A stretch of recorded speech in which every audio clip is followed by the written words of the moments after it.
بسم اللہ الرحمن الرحیم۔ آج ہم جو ہے نا مختصر سے کلپ میں آپ کو وضو میں جو واجب چیزیں ہیں وہ آپ کو بتانے جا رہے ہیں۔ سب سے پہلے تو ایک ارادہ ہے، ایک نیت ہے۔ وہ جب آپ وضو کرنے لگیں گے اور چہرے پر پانی ڈالیں گے تو اس وقت نیت کریں گے، کیونکہ نیت جو ہے نا وہ بنیادی جز ہے۔ انما الاعمال بالنیات، کیونکہ اعمال کا دار و مدار نیتوں پر ہے۔ یہ نہیں ہے کہ نیت کا دار و مدار عمل پر ہے، کیونکہ نیت افضل ہے، نیت بیس ہے، نیت بنیاد ہے۔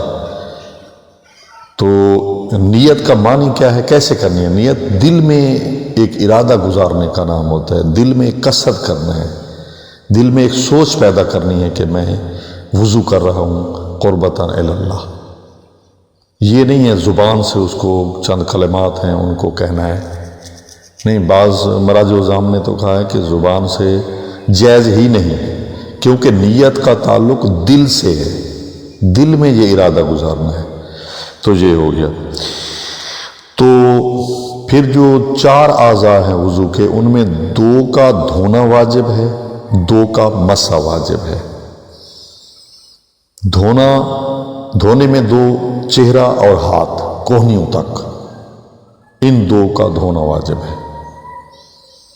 اور ان دھونے میں جو ہے وہ اوپر سے نیچے آپ نے دھونا ہے، اور درمیانی انگلی اور انگوٹھا جتنی جگہ کو گھیر لے چہرے کو آپ نے دھونا ہے۔ اور جو چوڑائی میں ہے یہ ہے چوڑائی میں، اور لمبائی میں جو ہے وہ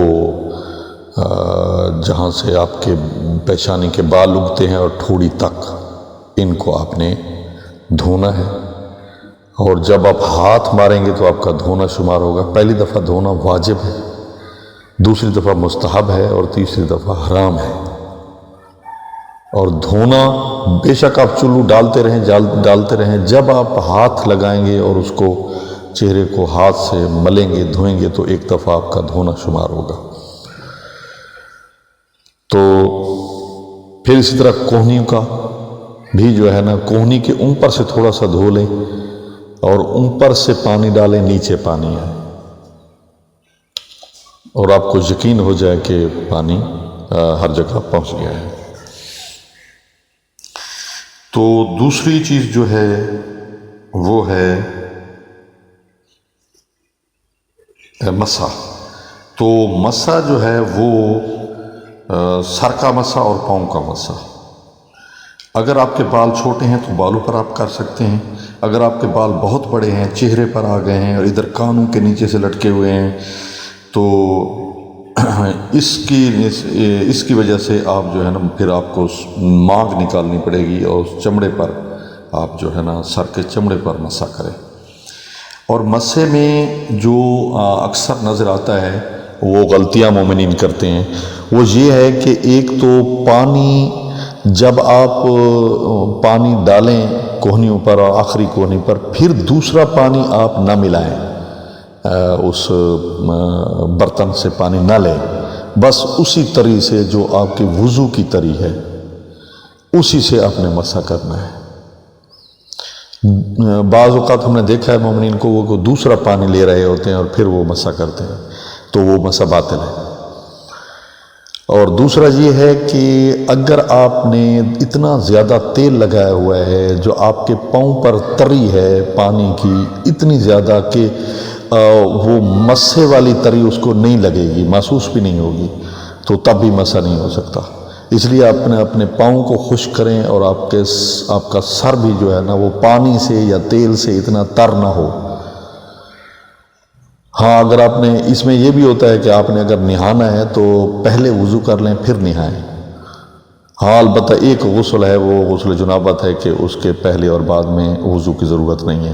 باقی عموماً آپ نہانا چاہتے ہیں، ویسے آپ نہانا چاہتے ہیں تو پہلے وضو کر لیں، اور جب وضو کریں، اگر نماز کے وقت سے پہلے آپ وضو کرتے ہیں تو قربتاً الی اللہ کی نیت سے وضو کریں، واجب نہ کہیں، قربتاً الی اللہ۔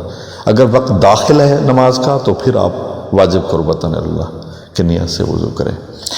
تو مسح، اچھا مسح میں ایک اور غلطی ہوتی ہے کہ ہم نے دیکھا ہے مومنین جو ہے وہ پاؤں اٹھا کر مسح کر رہے ہوتے ہیں، تو اس میں واجب یہ ہے کہ ہاتھ حرکت کرے، سر حرکت نہ کرے۔ جب آپ مسح کریں ہاتھ حرکت کرے، پاؤں حرکت نہ کرے، پاؤں ساکن ہو، پاؤں کسی جگہ پر جما کر رکھیں اور پھر مسح کریں۔ تو یہ جو ہے واجب چیزیں ہیں۔ آسان سا وضو ہے، اس میں آپ نماز کے لیے آپ کو وضو کرنا ہوتا ہے، قرآن کی تلاوت کے لیے وضو کرنا ہوتا ہے، قرآن کو چھونے کے لیے وضو کرنا ہوتا ہے، خانہ کعبہ کے طواف کے لیے وضو کرنا ہوتا ہے۔ تو وضو جو ہے وہ بہت اہم چیز ہے اور اس کے بڑے روحانی فائدے ہیں، کافی فائدے لکھے ہوئے ہیں۔ وضو سے رزق میں برکت ہوتی ہے، وضو کے جسم میں برکت پیدا ہوتی ہے۔ آپ جناب سلیمان محمدی کی وہ روایت مشہور ہے کہ جس میں حضور نے پوچھا تھا وہ کون ہے جو ساری رات عبادت کرتا ہے، تو اس میں جناب سلیمان نے ہی ہاتھ کھڑا کیا تھا، اور پھر اعتراض کرنے والوں نے اعتراض کیا تو جناب سلیمان نے کہا تھا کہ آپ نے فرمایا تھا کہ آپ وضو کر کے سو جائیں تو آپ کی جو ساری رات ہے وہ عبادت میں کاؤنٹ ہوگی اور عبادت میں لکھی جائے گی۔ وضو کر کے صرف سو جائیں، الحمدللہ، سبحان اللہ، کیا عظمت ہے اللہ تعالیٰ کے نظام کی، اور اللہ تعالیٰ ہم پر کتنا مہربان ہے۔ وضو کر کے سو جائیں، فرشتے عبادت لکھتے ہیں۔ وضو کر کے آپ باہر جائیں، سفر کریں، وضو کر کے علماء کو ہم نے دیکھا ہے مراجع کو کہ سفر میں جا رہے ہیں باوضو ہو کر جا رہے ہیں۔ تو اس میں رزق میں اضافہ ہوتا ہے، عمر میں اضافہ ہوتا ہے، اس میں جو ہے وہ عبادات میں اضافہ ہوتا ہے، بہت زیادہ فائدے ہیں وضو کے۔ تو دعا ہے کہ اللہ تعالی ہم سب کو اسلام کے فقہ کے مطابق وضو کرنے کی توفیق نصیب فرمائے۔ والسلام علیکم ورحمۃ اللہ وبرکاتہ۔